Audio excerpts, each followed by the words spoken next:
So, chapter 3 in our textbook is American Federalism. Now, the term federalism is not the same as the federal government, where federal means national. Nor does federalism mean the same as federalist when that term described political thinkers who wanted a strong national government around the time that the Constitution was in the process of being ratified early in our country's history. Instead, our use of federalism means the sharing of political power between the national government and the many state and local governments. In some countries, the national government, it makes laws, and that's just the way it is, and all states and local governments have to follow those laws. But in America, the states and the local governments, they have certain political or government powers that is really up to them to decide and not really up to the national government to dictate. Here's a good slide. An agreement to share political power between the national government and all the 50 state governments. And within those state governments, there's a whole lot of local governments also. Now, we're going to talk about levels here. When we talk about levels of government, that's very different from branches. We'll get into branches later, but right now, the levels of government are the national on top, then the state, then the local. Local needs to follow state and national laws, and the state governments need to follow national laws. It is these three levels where federalism takes place. These levels each have their own defined government powers, plus, they share certain powers, and often they must cooperate with each other. Uh, Here's a little Venn diagram of federalism. So, the powers of the federal government, there are certain things that only our national government in Washington, D.C. can do. Only the national government in Washington, D.C. can make treaties with a foreign country like Mexico or Germany or Ukraine. We don't want the state of California making a separate treaty with China. That really doesn't make sense. So, making or creating foreign treaties, that's purely our national government. And then over on the right side, powers of state governments, you notice that if you want to go to, let's say, a 4-year university, there is the UC university system, which is University of California. And then there's also the Cal State University system, like Cal State San Bernardino and Cal State San Marcos. So those are state institutions where really the um, state governments and local school districts control about 90% of all education laws and codes. Okay, then right in the middle of the Venn diagram is shared. What kind of political or government powers are shared by both the national and the state? Examples of shared powers. Both the national government and state governments tax citizens. So maybe your parents or you or I, we pay income tax to the national government and we pay income tax to the state of California. Plus, hey, we also pay property tax where a lot of that money goes to the county of Riverside. Whoa, that's like 3 levels. In green there, the national government and state governments are in charge of law enforcement. So the National Law Enforcement Agency is called the FBI, Federal National Bureau of Investigation, whereas here in California, it's the CHP, the California Highway Patrol. Down in the counties, it's called the sheriffs. And then each city has their own police. So, as far as law enforcement goes, I just reeled off 4 different levels: national, state, county local, and city local. Both the national government and state governments are in charge of federal and state court systems. Yep.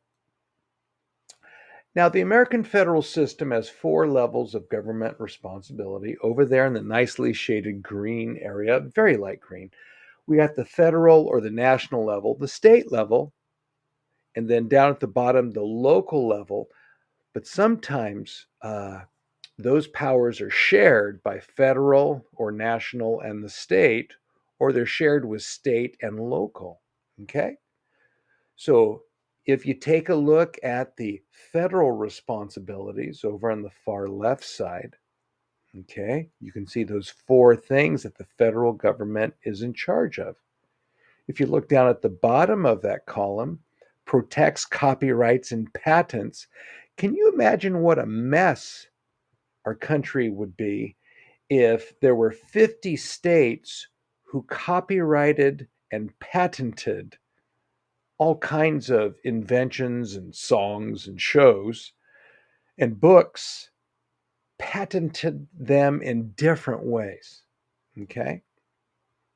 If we look over at the state column, okay, issues driver's licenses. If you get out your driver's license, it doesn't say the city of Menifee or United States, it says California.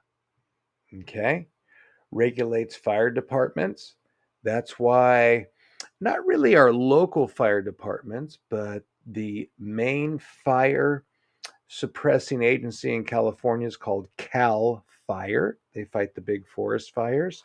Well, Cal Fire, California Fire. Okay. Examples of state government institutions in California. So we have the CHP. You ever think of that? California Highway Patrol. That's a state level. Caltrans is in charge of taking care of state roads and highways. California Transportation, Caltrans. CDF, California Division of Forestry. Cal Fire fights large fires. UCR, University of California at Riverside. So that's part of the UC system, University of California, and then Cal State San Marcos, California State University system. Examples of local governments at the city level, we have City of Menifee. At the community college district level, hey, we have our own community college. And then we have Riverside County, which funds its operations with you and your parents' property taxes. Valleywide Recreation and Parks District. When your property taxes come due each fall, there are some subsections that you pay extra beyond what you pay just to Riverside County. And one of those is the Valleywide Recreation and Parks District, which is very much alive in this area of Riverside County. And then there's local school districts, K through 12, like Menifee Union School District. As an institutional design, federalism both safeguards state interest and creates a strong union led by a capable central government. So, on the right side of our little balancing tool there, little balancing device, we have the national government in Washington, D.C. But on the left side, we have a whole bunch of states, 50 states, and our Constitution tries to keep a balance between the power of the national government in Washington, D.C., and the 50 state governments. The national powers controlled in Washington, D.C., might be maintain the military, declare war. I don't think we would want Arizona to declare war on Mexico. That's for the national system. Establish a national postal system and run it. We don't want 50 state postal systems. Set standards for weights and measures and protect copyrights and patents. Those are all national powers of our government in Washington, D.C. Now, when we go to state powers, okay, states say exactly how are local governments established. So let's say here in Menifee, when I started working in the Menifee Union School District in 1982, there was no city of Menifee. There was just a kind of pretend city called Sun City, but it really was not a real incorporated city. So establish local governments. That's what states do. Set up schools. That's what states do. Regulate state commerce, make regulations for marriage, establish and regulate corporations. Okay. Now, shared powers, both national and state, collect taxes, establish national and state courts, regulate interstate commerce, regulate banks, borrow money, provide for the general welfare, and both national and state have prisons to punish criminals. Oops, I guess I skipped one there. Uh, let's go back. Let's go back. Shared powers. Okay. All right. We just did that. Okay. There are four structural characteristics that are common to the US and other federal systems around the world. Four structural characteristics. That sounds pretty intellectual. First, all federal systems establish two levels of government, with both levels being elected by the people, and each level is assigned different functions. The national government is responsible for handling matters that affect the country as a whole, but state governments are responsible for matters that lie within their regions or within their states, which includes ensuring the well being of their people by administering education, healthcare, public safety, and other more localized services.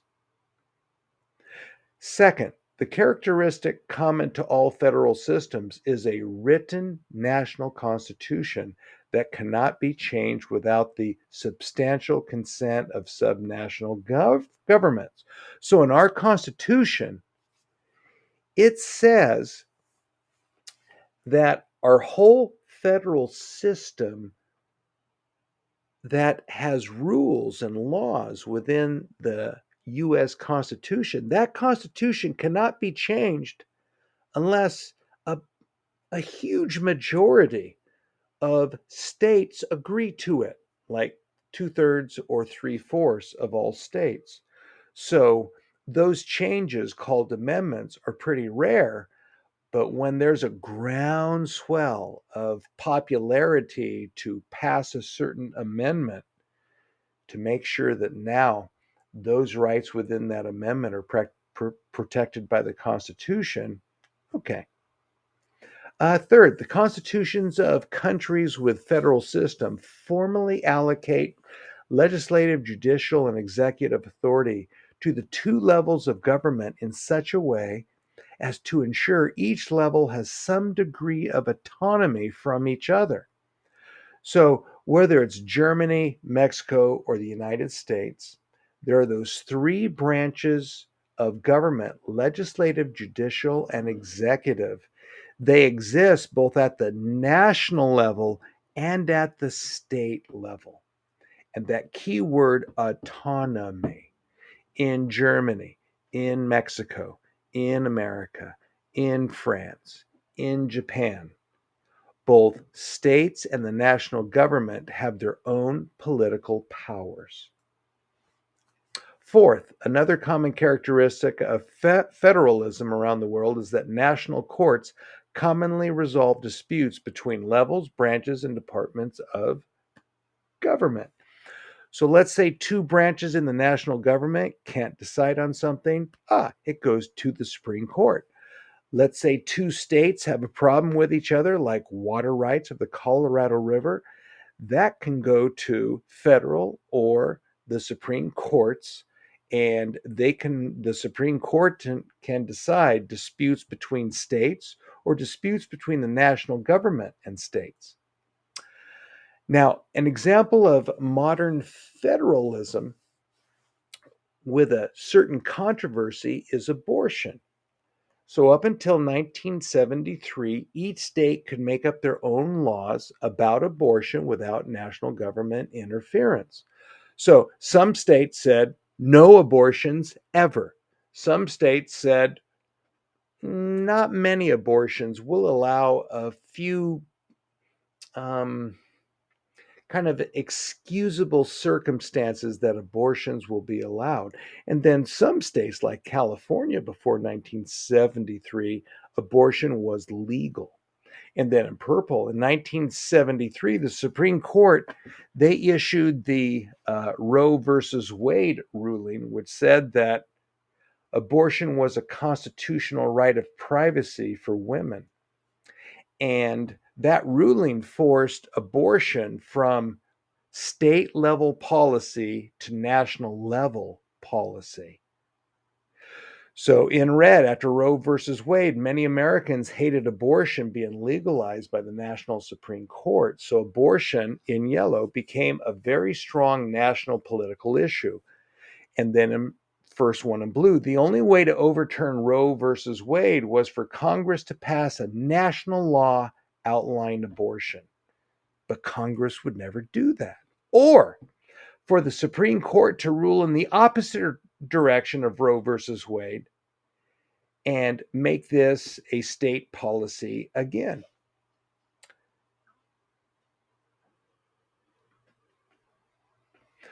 So around 2017 to 2020, President Trump nominated and the U.S. courts confirmed 3 justices to the Supreme Court who were friendly to the side that wanted to overturn the Roe versus Wade ruling. And in 2022, the Supreme Court overruled Roe versus Wade in the Dobbs versus Jackson's trial. And the Supreme Court said that the right to abortion was not deeply rooted in this nation's history or tradition. So today, abortion is back in the state sphere of federalism, which means in California, abortion is legal. In many other states, abortion is either completely illegal with no exceptions, or abortion is illegal except for certain exceptions. That's all, folks. Thank you.